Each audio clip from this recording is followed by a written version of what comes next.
속고 살지마. 오늘은 영상으로 시작해 볼게요. 태훈님. 요! 불핑. 리사예요, 리사.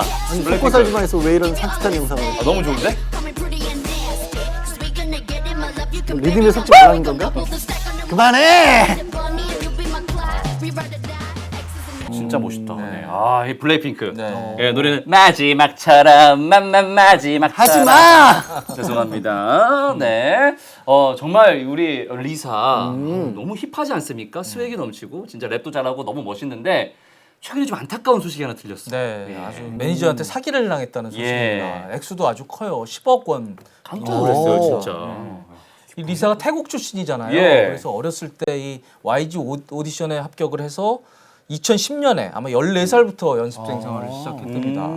뭐 지금은 아주 이제 거의 세계적인 그룹이죠. 이 블랙핑크는 블랙핑크 뭐. 대단하잖아요. 네. 그래서 돈도 많이 벌었을 거고 이제 뭐 한국말도 잘해요. 잘하고 되게 잘해요. 완전히 적응하고 했을 텐데 스타라 이 활동이 자유롭지 않잖아요. 뭐 은행들 뭐 쉽게 가겠습니까? 은행도 뭐. 다 매니저분들이 대신 은행 가지고 하시잖아요. 리사가 은행 가면 난리가 날 난리가 텐데. 나죠. 그래서 이 번 돈을 아마 불려주겠다, 부동산을 알아봐 주겠다 이렇게 꼬신 것 같아요. 그런데 실제로는 부동산을 사기는커녕 뭐 도박 자금 같은 걸 흥청망청 썼다. 아이고 누가?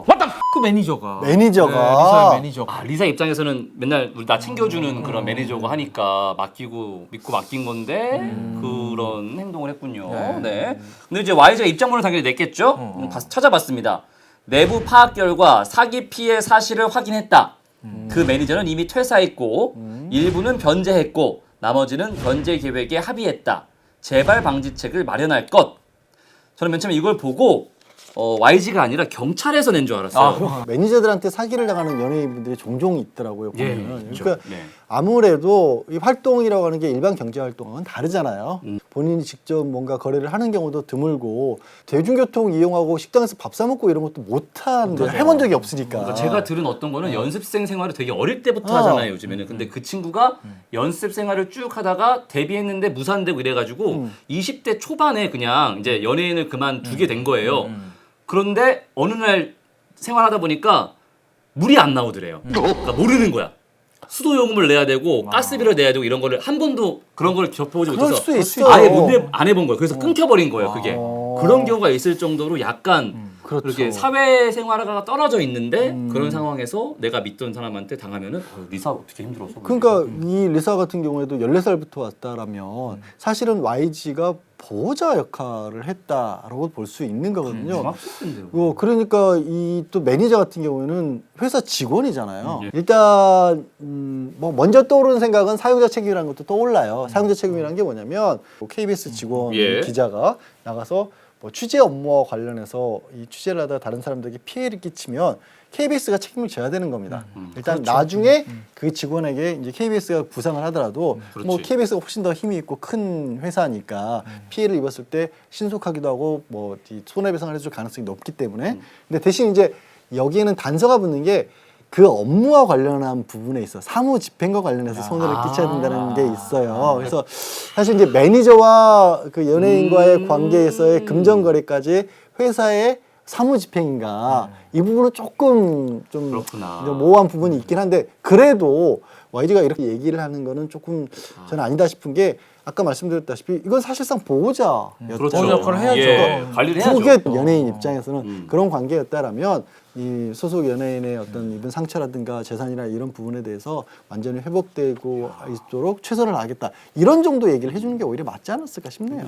법적으로 뭐 좀 이렇게 구별이 되기도 하지만 저도 아까 YG가 약간 강 건너 불구경식으로 저렇게 하는 거는 조금 옳지 못하다 이렇게 생각을 해요. 예. 근데 영상 보니까 이 매니저는 많이 등장을 하더라고요. 주로 공항 같은데 이제 출입국 할 때 보면은 딱 리사 옆에서 이렇게 같이 아주 친하게 얘기 나누는 장면들이 많이 나와요. 그거 보면 상당히 믿고 신뢰했던 관계였던 것 같아요. 그런데 뒷전술 친 거죠. 그런 부분들을 지금 아까 얘기했다시피 이 연예 기획사들이 어렸을 때부터 이 친구들을 다 관리하는 경우들이 많은데 그런 부분들을 얼마나 잘 되고 있는지 한번 짚어봐야 될 것 같고 우리가 우리가 흔히 친권이라고 하는 것에서 가장 큰 권리가 이 미성년 자녀들의 재산 관리와 관련된 부분들을 관리를 해주는 거거든요. 예, 예. 왜 이 말씀을 꺼냈냐면 요즘에는 연예인뿐만 아니라 미성년자들이 꽤 큰 돈을 버는 계기들이 종종 있어요. 있죠. 유튜버들. 유튜버들. 특히. 네. 그러니까 유튜버들 같은 경우에는 아이가 사실은 그 어떤 사업의 가장 큰 비중을 차지하는 경우들이 있는데 그럼 그 경우에는 어떻게 관리가 될까 문득 궁금해져요. 예전에 마이클 잭슨이 갑작스럽게 사망을 하고 나서 그 마이클 잭슨 자녀의 양육권을 누가 갈지를 가지고 한 2년인가 법정 다툼이 그게 벌어졌어요. 재산이 같이 딸려가니까 재산. 거기에. 그럼. 마이클 잭슨이 남긴 재산이 얼마겠어요. 어마어마하죠. 치열하게 재판이 벌어지고 예. 마지막에 누군가 한 사람에게 이제 결정을 해줬어요. 근데 결정을 해주면서 판사가 울었어요.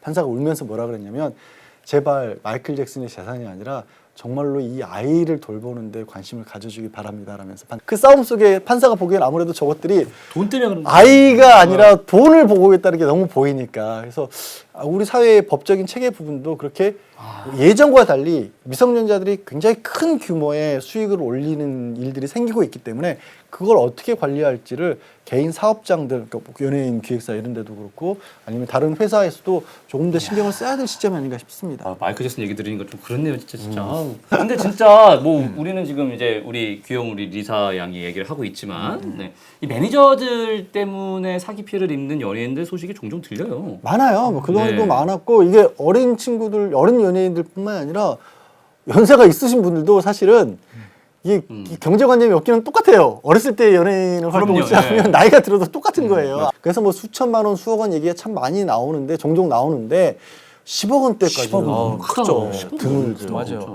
그래서 요거하고 비슷한 사례를 한번 찾아봤더니 그 바이올리니스트 유진박 씨 그 있잖아요. 유명했죠, 유진박 씨는. 네. 그게 조금 액수도 컸고 아주 저 비난 가능성이 큰 것 같아요. 돈도 돈이지만 거기는 좀 상황이 그러니까 유진박 씨가 그 줄리아든가 나왔을 거예요. 굉장히 유명한 그 음악가였는데 조울증을 앓았대요. 그러니까 좀 정신적으로는 조금 건강하지 못한 측면이 있는데 매니저가 그걸 이용한 거예요. 그래서 들어오는 수익 뭐 감금도 하고 뭐 이래가지고 막 수억 원을 갖다가 그걸 이제 착취를 했고 그래서 그게 이제 TV에 한번 보도가 돼서 문제 그건 정리가 됐는데 그 다음에 다른 매니저가 또 그런 식으로 또 그런 거예요. 그랬대.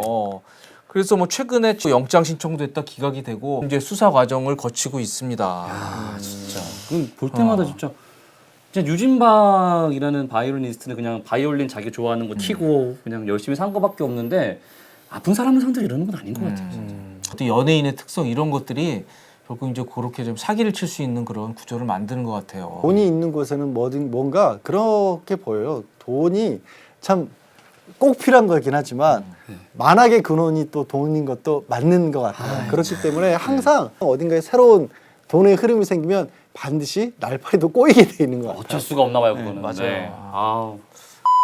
블랙핑크는 오늘 9월 컴백합니다. 드디어. 이렇게요? 예, 컴백을 앞두고 있고요. 뭐 아까 이제 뭐 매니저가 변제 계획이 합의했다고 하니까 이제 편하게 잘 받으시고 리사 씨도 마음 잘 추스리시고 해서 다시 한번 블랙핑크가 무대 위에서 멋진 모습 보여주기를 기대해 보겠습니다.